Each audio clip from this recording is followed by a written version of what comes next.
Welcome back to the channel, and this is the Breadcrumbs Project, where I keep following just little kernels and breadcrumbs of truth to get to the whole loaf, which is the whole truth, which is something that has been promised since Zoroastrianism was put in place over 10,000 years ago, is my best guess. If you do three things in your life every day, you are truly a Zoroastrian and you are a follower of God. This is a difficult concept, but it is also a very simplistic concept. Think good thoughts, say good things, and take good actions every moment of every day. And that is what our Creator wanted of us. And that's why He put in place those simple 3 steps of good living. And if you maintain those 3 things, you will easily find the truth. But if you let lies, if you let gossip, if you let bad thoughts enter your mind, well, you get very clouded. And it's difficult to find the truth, because an emotional truth is not the same as a factual truth. Some factual truths make us feel very, very uncomfortable. Very uncomfortable.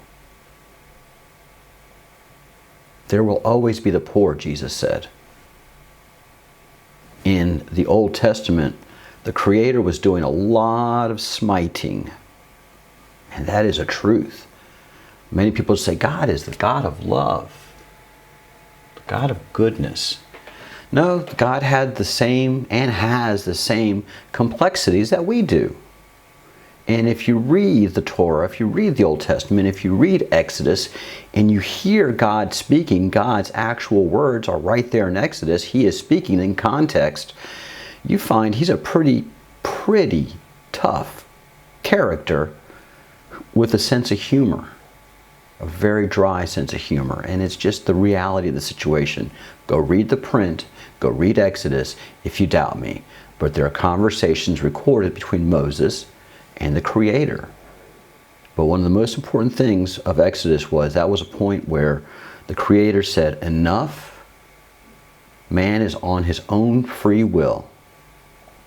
And when I say man, in our charged times now, men and women are on their own free will. No, they're not. Yes, they are.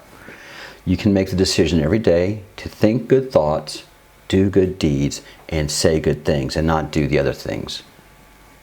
It's emotionally fulfilling to do those other things, but you lose the sense of you, the sense of truth, when you do those other things. And it's difficult, because we do have the choice between good and evil in our soul, in our being, and every day and every moment we make those choices between good and evil. So, why do I bring all this up? Because please understand what I'm saying. What we're about to experience right now are the end times. And I've been saying that through this entire video series, talking about Comet Atlas, Comet Catalina, and now Comet Swan. So we have 3. Again, 3. Always 3. If you're looking for the Creator, and if you're looking for number and symbology, 3 is always present. 60 minutes in every day, 72 virgins. Everything is divisible by 3 if it has to do with the Creator. That is, it always comes in 3s. So just understand these small little idiosyncratic things that are within our being are part of God's sense of humor. He's tough, He's funny, He's real, and He's coming back. This year, it's in the process of happening right now. How do I know? Because there is actually a synchronicity happening between all of the religions. And I've been studying for the last 2 or 3 months with great vigor and with almost an enthusiasm, because it's just so interesting. It really does feel like an X-Files episode, putting things together and coming up with such incredible answers that they can't possibly be true, but here they are, they're true. Cue the music. Yep. That's for one of my followers out there. All right. It does. It feels like an X-Files episode. Here's what's happening. If you want to get the clearest and most distinct understanding what's occurring, if you're in America, if you're in North America, study the Hopi Indians' tradition and prophecy of the red and blue Kashina stars. More importantly, study the story of the white brother. So here is what's going to happen, and here is my prediction, here's my prophecy to all of those where you just feel prophecy is happening. On May 23rd, we're going to have a very unique event, because Comet Atlas, which is our third interstellar visitor, is going to rendezvous with our fourth interstellar visitor, which is Comet Swan, on May 23rd. They're going to rendezvous in the in our inner solar system. It's going to be the most incredible thing. I will have a video with details on that tomorrow, so stay tuned. But I need to get this video out quickly because of the white brother. And the white brother is coming, my Hopi friends and brethren, and those of you who are following and understanding. And the white brother is in fact coming from the east. It is hiding as God does. God hides in nature. God hides within us. God likes to hide, because if He's hiding, we don't really have to, you know, do the good. You can do a little bit of evil and get away with it, and like, oh, God doesn't see anything, because we don't see God hiding. But unfortunately, our Creator knows every cell, every bit of DNA code on this planet, so nothing's hidden from Him. But we have our choices of doing good and evil in every day. And so as the white brother comes, he has come hidden, and he is hidden in front of Venus.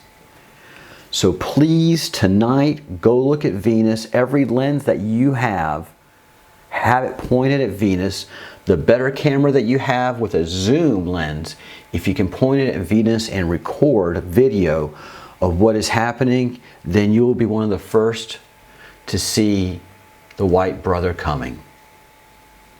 I saw it the night before last. I just couldn't believe my eyes. I couldn't even make a video of it. It was so intense. You look at Venus with your bare eyes, and I've already had a couple of commenters say the same thing, that they see flashes of light and little bars of light.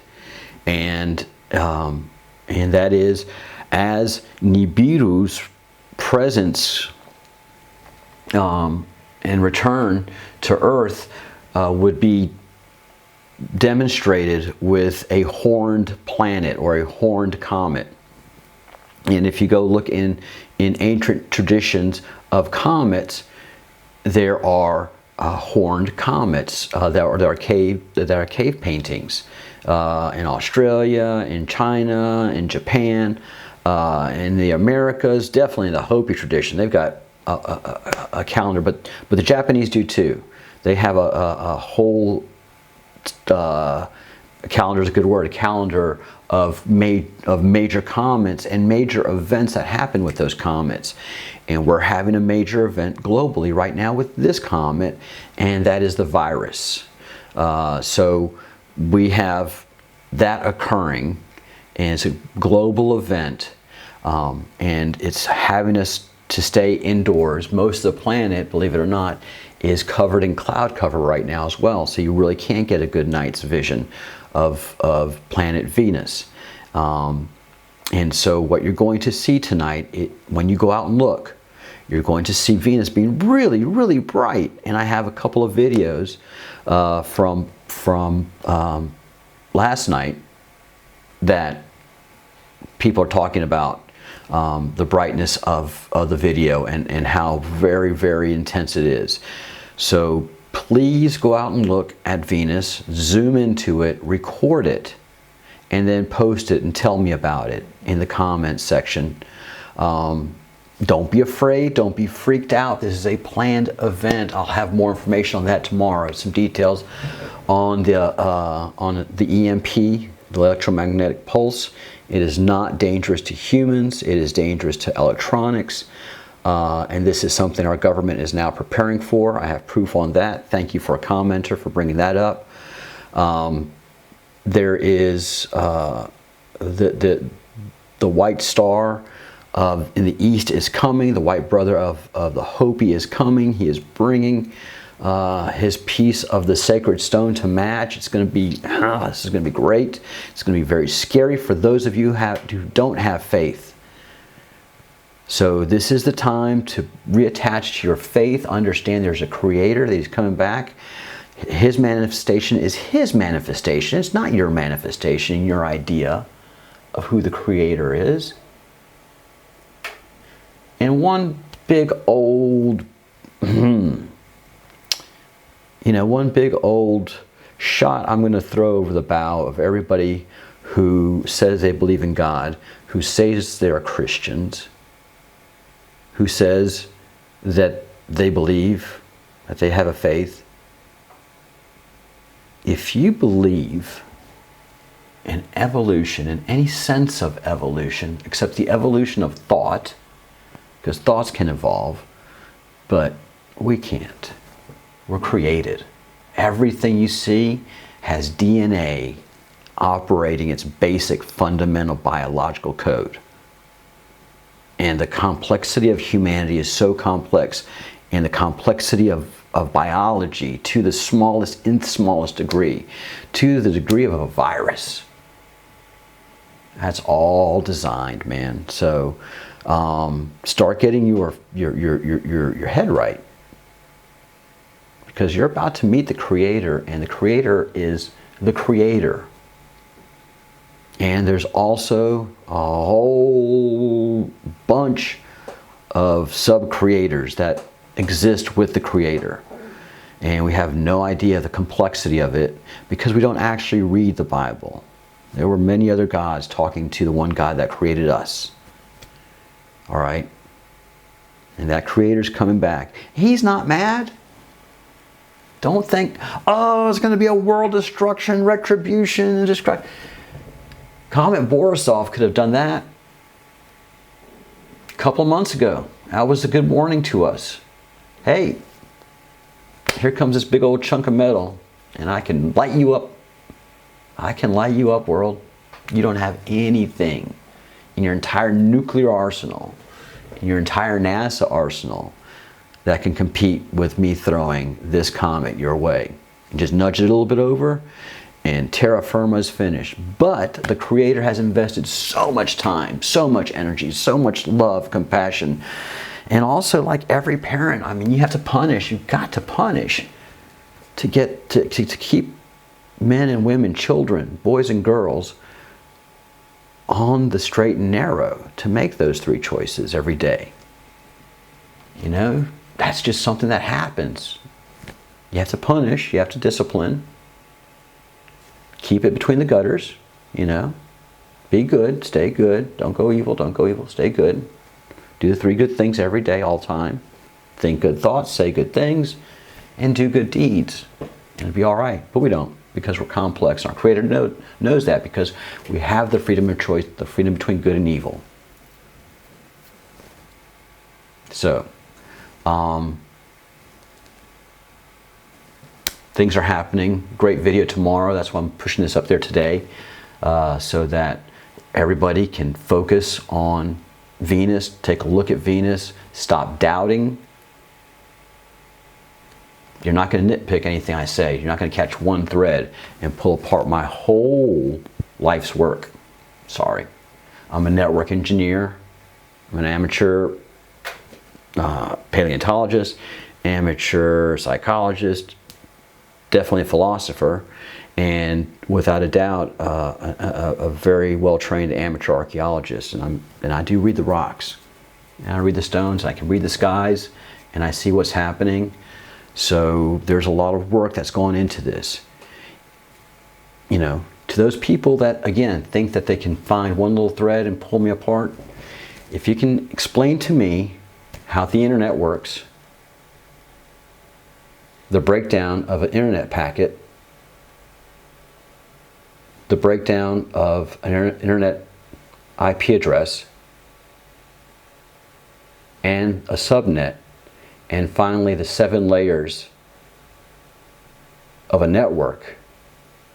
If you can explain that to me, then you've reached that higher level of thought, and you can break through some very deep concepts, and very little holds you back. But if everything I just rattled off makes you go, what in the world is that boy saying? He's talking crazy. He's loony. Well, you haven't studied as hard as I have. And you haven't broken through as many mental barriers as I've had to really be able to read things as they are. God's been hidden from us on purpose. One of the 10 commandments is have no graven images, which means don't have any images of God or anything that is godly, because at that point in our human story, God left and left us on our own. There were some prophets that kind of helped guide the kings along, but then at some point the prophets quit prophesying, and humanity was going forward with democracies, with kings and queens and royalties and different types of governments all over the world with different religions. But as a humanity, we're making our free and purposeful choices with so many influences, and we were doing our thing. Our Creator's proud of us. Yeah, we've done some bad things. Bad things happen, that's life. But we've really created a very good society. If you're just right now just yelling, oh, this and that, this, that, then you don't have the big picture happening, man. Poverty's at an absolute minimum, wars at an absolute minimum, and the planet, technology is at a place where when the Creator comes, we can have a good concept of what's happening. We're not going to be freaked out like we were as savages 2,000 years ago. We're pretty smart. So He is going to have to educate us a little bit more, and some great things are going to happen. More importantly, the dead are coming back. That's part of all the prophecies and the synchronicity of the religions. When the 5th age comes, even the Hopi say the dead are coming back. So prepare for good times. These are good things. There's not going to be any poisoning of the water. There's not going to be any comets impacting the planet Earth. This is like, I mean, if you can imagine destroying something that you've created and you've loved and you've treasured and you've put millions of years into it, all your heart and treasure into it, and you're going to destroy it just because somebody wrote something 2,000, 1,800, 1,400 years ago, didn't get the vision quite right? No. Good things are coming. There are going to be a couple of months of difficulty. We're not going to have our electronics for at least 2 months, guys. So prepare for that. 2 months of supplies, food, fresh water, wine, whiskey, cigarettes, whatever you consume for 2 months, make a list and go buy it. And if you really want to have good insurance, make it 4 months because of the transition period. Because there's going to be a physical time of transition and difficulty where those people that have no faith, that are not going to expect this, are going to freak out, okay? And that's part of the prophecy. Take care. I'll see you tomorrow. It's going to be a pretty good video, I hope. Bye. Peace.